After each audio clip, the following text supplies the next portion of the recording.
2015 ശുഭാംശു ശുക്ല ഇന്ത്യയിലേക്ക് ലോകത്തിലേക്ക് പറന്നിറങ്ങി. ആരാണ് ശുഭാംശു ശുക്ല? എന്താണ് ആക്സിയം മിഷൻ 4? എന്താണ് ISS ഇന്റർനാഷണൽ സ്പേസ് സ്റ്റേഷൻ? എന്താണ് ഈ ഒരു വീഡിയോയിൽ കൂടി നമ്മൾ ഇന്ന് ചർച്ച ചെയ്യാൻ പോകുന്നത് ഈ കുറച്ച് വാക്കുകളാണ്. പോകാം വീഡിയോയിലേക്ക്. i+ ട്രെയിനിങ് സൊല്യൂഷന്റെ പുതിയൊരു വീഡിയോയിലേക്ക് സ്വാഗതം. Space X axiom mission 4 AX4 എന്താണെന്ന് നോക്കാം. ഇന്റർനാഷണൽ സ്പേസ് സ്റ്റേഷൻ എന്താണെന്ന് ആദ്യം പറഞ്ഞതിന് ശേഷം നമുക്ക് അതിന്റെ മിഷനിലേക്കും ശുഭാംശു ശുക്ലയിലേക്കും ഒക്കെ നമുക്ക് എത്താം. ഓക്കെ, എന്താണ് ISS international space station? Orbital Laboratory. The International Space Station was assembled in orbit beginning with launch in 1998. It has remained continuously inhabited by humans since November 2000. അതായത് നമ്മളുടെ ഈ ഭൗമ ഉപരിതലത്തില് സ്പേസിൽ നമ്മുടെ ബഹിരാകാശത്ത് ഭൂമിയോടുകൂടെ ചുറ്റപ്പെടുന്ന ഒരു ആർട്ടിഫിഷ്യൽ ആയിട്ടുള്ള ഒരു സ്പേസ് സ്റ്റേഷനാണ് ഇന്റർനാഷണൽ സ്പേസ് സ്റ്റേഷൻ. അതൊരു ഓർബിറ്റൽ ലബോറട്ടറി ആണ്. പലതരത്തിലുള്ള പരീക്ഷണങ്ങൾ ബഹിരാകാശത്ത് വെച്ച് നടക്കുന്ന ഒരു ലബോറട്ടറിയാണ് എന്ത്? International space station. 1998 അത് ലോഞ്ച് ചെയ്തെങ്കിലും നവംബർ 2, 2000 അതില് ആളുകൾ താമസിക്കാൻ ഇൻഹെബിറ്റ് ചെയ്യാൻ തുടങ്ങിയത്. നമുക്ക് വേണമെങ്കിൽ കൗതുകപൂർവ്വം പറയാം, ലോകത്ത് ജീവിച്ചിരിക്കുന്ന ആളുകൾ ഏറ്റവും ലാസ്റ്റിൽ എല്ലാവരും ഭൂമിയിൽ ഉണ്ടായിരുന്നത് നവംബർ 2, 2000 വേണമെങ്കിൽ നമുക്ക് പറയാം. അതിനുശേഷം കുറച്ച് പേര് എവിടെ പോയി? ISS-ലുണ്ട് അല്ലേ? അവര് അവിടെ ഒരു ലബോറട്ടറിയിൽ പലതരത്തിലുള്ള പരീക്ഷണങ്ങളിലും കണ്ടുപിടുത്തത്തിലും ഏർപ്പെട്ടുകൊണ്ടിരിക്കുകയാണ്.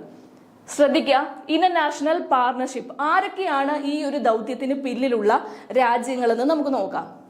Build and operated by NASA, US-ലെ സ്പേസിന്റെ പ്രവർത്തനങ്ങൾ നിയന്ത്രിക്കുന്ന നാസ. അതേപോലെ റോസ്കോമസ്, റഷ്യയുടെ റോസ്കോമസ്. ESA, യൂറോപ്പിന്റെ ESA. അതേപോലെ ജപ്പാനിലെ ജാക്സ, കാനഡയിലെ CSA എന്നീ രാജ്യങ്ങളുടെ ആ ഒരു ഓർഗനൈസേഷൻസ്, അതായത് ഈ ഒരു ഇന്റർനാഷണൽ സ്പേസ് സ്റ്റേഷന്റെ പാർട്ണർഷിപ്പ് ഈ 5 രാജ്യങ്ങളാണുള്ളത്.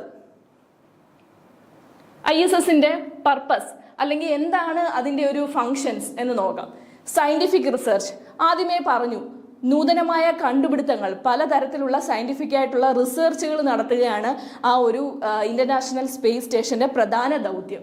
The ISS used for scientific research in space. ബഹിരാകാശത്ത് റിസർച്ച് നടത്തുക.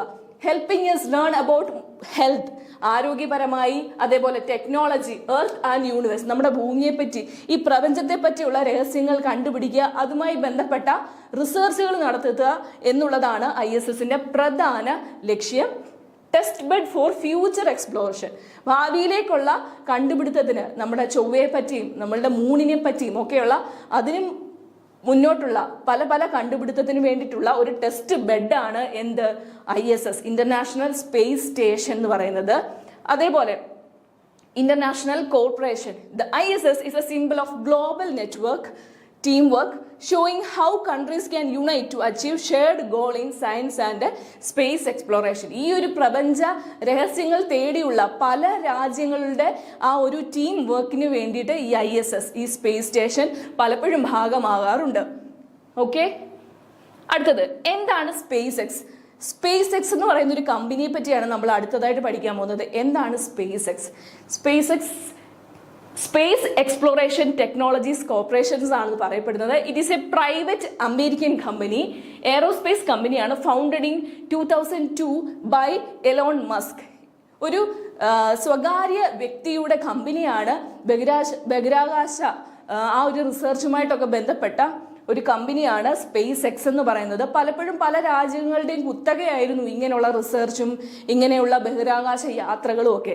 പക്ഷേ ഇലോൺ മസ്കിന്റെ ഈ സ്പേസ് എക്സ് എന്ന് പറയുന്ന ആ ഒരു പ്രൈവറ്റ് എയറോസ്പേസ് കമ്പനി മുഖാന്തരം നമുക്ക് പ്രൈവറ്റ് ആയിട്ട്, അതേപോലെ സ്വകാര്യ വ്യക്തിത്വം നമുക്ക് ഒരു റിസർച്ച് നടത്താനുള്ള സാധ്യത വന്നിരിക്കുകയാണ്.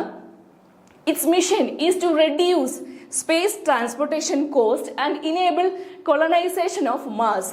ചൊവ്വയെ പറ്റിയുള്ള പഠനങ്ങളും അവിടെ വാസയോഗ്യമാണെന്നുള്ള ആണോ എന്നുള്ള കണ്ടുപിടുത്തങ്ങളും ഒക്കെ ഇലോൺ മസ്കിന്റെ ഈ സ്പേസ് എക്സ് എന്ന് പറയുന്ന കമ്പനി അവരുടെ ഒരു ലക്ഷ്യമാണ്, മിഷനാണ്.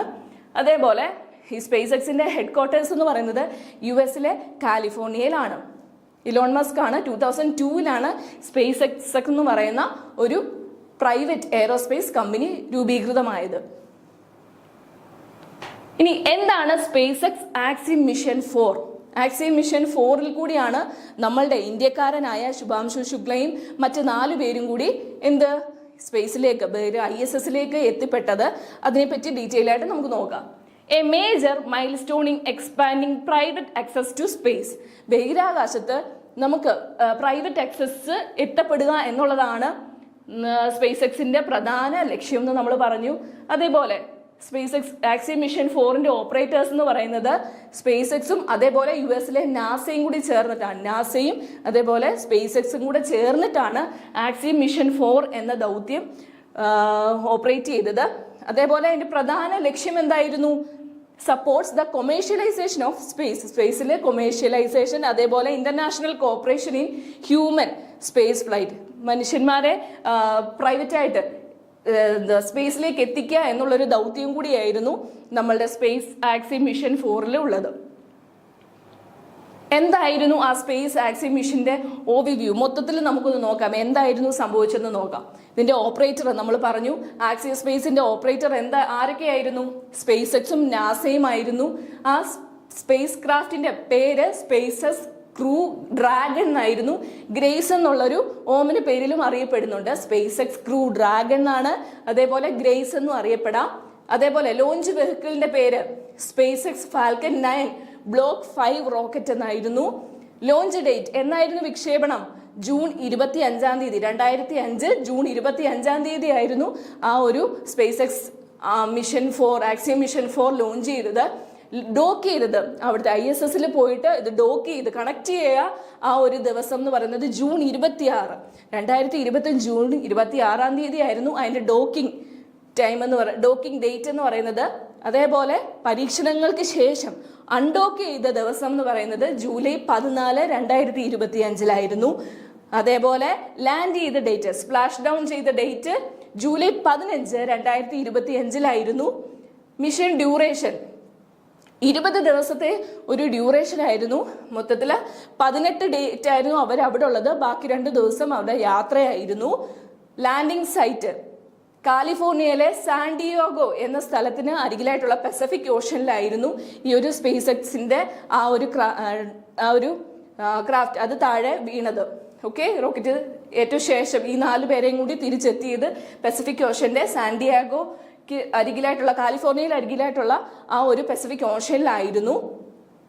ഇത്രയാണ് നമുക്ക് ആ ഒരു സ്പേസ് എക്സ് ആക്സിയം മിഷൻ 4 പറ്റിയുള്ള ഒരു ഓവർവ്യൂ.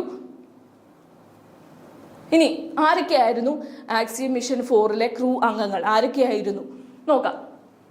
കമാൻഡറായിട്ട് പെഗ്ഗി വിറ്റ്സൺ ആണ്. US ആക്സിയം സ്പേസിലെ പെഗ്ഗി വിറ്റ്സൺ ആയിരുന്നു. പുള്ളിക്കാരി 5ാമത്തെ തവണയാണ് ഈ ഒരു ISS ഇന്റർനാഷണൽ സ്പേസ് സ്റ്റേഷനിലേക്ക് എത്തുന്ന 5th സ്പേസ് ഫ്ലൈറ്റ് ആണ്. അതേപോലെ പൈലറ്റ് ആയിരിക്കുന്നത് നമ്മളുടെ ഇന്ത്യയുടെ അഭിമാനമായ ശുഭാംശു ശുക്ലയായിരുന്നു. ആദ്യമായിരുന്നു അദ്ദേഹം പോയിരുന്നത്. മിഷൻ സ്പെഷ്യലിസ്റ്റ് സ്ലാവോസ് വിസ്നസ്കി പോളണ്ടിലെ അംഗമാണ്. ആദ്യമായാണ് അദ്ദേഹം പോകുന്നത്. അതേപോലെ മറ്റൊരു മിഷൻ സ്പെഷ്യലിസ്റ്റ് ഉണ്ട്, ടിബോർ കാപ്പു, ഹംഗറി രാജ്യക്കാരനാണ്. ആദ്യമായിട്ടാണ് അദ്ദേഹവും ഈ മിഷനിൽ ISS എത്തപ്പെടുന്നത്. ശ്രദ്ധിക്കുക, ശുഭാംശു ശുക്ലയ്ക്ക് പകരമായി ഒരു എക്സ്ട്രാ ഒരാളെ അദ്ദേഹത്തിന് അഥവാ പോകാൻ സാധിച്ചില്ലെങ്കിൽ മറ്റൊരാളെ നമ്മൾ ഇന്ത്യ ISRO കണ്ടെത്തി വെച്ചിരുന്നു. നമ്മളുടെ മലയാളിയായ പ്രശാന്ത് നായരായിരുന്നു. ശ്രദ്ധിക്കുക, ആരാണ് ശുഭാംശു ശുക്ല? ലക്നൗ സ്വദേശിയായ ശുഭാംശു ശുക്ല ഒരു മൈൽ സ്റ്റോൺ ആണ്. Shubhanshu Shukla become the second Indian citizen to reach space after Rakesh Sharma in 1984. 1984 Rakesh Sharma ബഹിരാകാശത്ത് പോയതിനു ശേഷം പോകുന്ന മറ്റൊരു ഇന്ത്യക്കാരനാണ് ശുഭാംശു ശുക്ല. 2ാമത്തെ ഇന്ത്യക്കാരനാണ് സ്പേസിലെത്തുന്നത്. അതുകൂടാതെ ആദ്യത്തെ ഇന്ത്യക്കാരനായിരുന്നു ISS എത്തപ്പെടുന്ന ഇന്റർനാഷണൽ സ്പേസ് സ്റ്റേഷനിൽ എത്തപ്പെടുന്ന ആദ്യത്തെ ഇന്ത്യക്കാരൻ ആരായിരുന്നു? ശുഭാംശു ശുക്ലയാണ്. 2ാമത്തെ ബഹിരാകാശ യാത്രികനുമാണ് ആര്? ശുഭാംശു ശുക്ല. ലക്നൗ സ്വദേശിയാണ്. ശ്രദ്ധിക്കുക. നമുക്ക് കുറച്ച് ക്വസ്റ്റ്യൻസ് നോക്കാം. ഈ നമ്മൾ ഇത്രയും പറഞ്ഞതിനകത്തിൽ നിന്ന് കുറച്ച് നിങ്ങൾക്ക് ഓർമ്മയിലുള്ളത് നോക്കുക. Who was the first Indian to visit the International space Station? ആദ്യമായി ഇന്റർനാഷണൽ സ്പേസ് സ്റ്റേഷൻ വിസിറ്റ് ചെയ്ത ഇന്ത്യക്കാരൻ ആരായിരുന്നു? Shubhanshu ശുക്ലയാണ്. When did the continuous human inhabitation for ISS begin? എന്നായിരുന്നു ആദ്യമായി മനുഷ്യനെ സ്ഥിരമായി അവിടെ ISS-ൽ നിർത്തിയിരുന്ന ആ ഒരു സമയം എന്നായിരുന്നു? 2000-ലാണ്. Okay. In which year was first module of international space station launched? ആദ്യമായി ഇന്റർനാഷണൽ സ്പേസ് സ്റ്റേഷൻ ലോഞ്ച് ചെയ്ത വർഷം 1998 പക്ഷെ മനുഷ്യവാസം തുടങ്ങിയത് എന്നാണ്? 2000-ലാണ്. 2000 നവംബർ 2-ാം തീയതിയാണ് മനുഷ്യവാസം യോഗ്യമായി തുടങ്ങിയത് ISS-ൽ. ശ്രദ്ധിക്കുക. Which space agencies are involved in building operating ISS? International space station operate ചെയ്യുന്നത് ഏതൊക്കെ രാജ്യങ്ങളുടെ പങ്കാളിത്തത്തോടു കൂടിയാണ്? ഏതാണ്? NASA, Roscosmos, ESA, JAXA, CSA. അടുത്തത്, who is the founder of SpaceX? സ്പേസ് എക്സിന്റെ ഫൗണ്ടർ ആരാണ്? ഇലോൺ മസ്ക് ആണ് അല്ലെ? ഇലോൺ മസ്ക് ആണ് സ്പേസ് എക്സിന്റെ ഫൗണ്ടർ.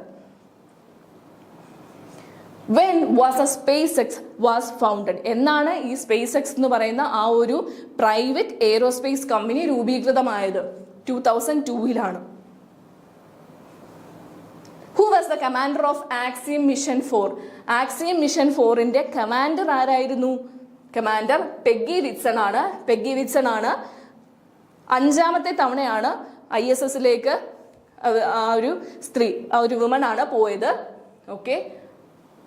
ഇത്രയും ചോദ്യങ്ങളിൽ നിന്ന് എന്തൊക്കെയെങ്കിലും മനസ്സിലായി, നിങ്ങളുടെ ആ ഒരു ഓർമ്മയിലേക്ക് എന്തെങ്കിലും എത്തിയെന്ന് വിശ്വസിച്ചു കൊള്ളുന്നു.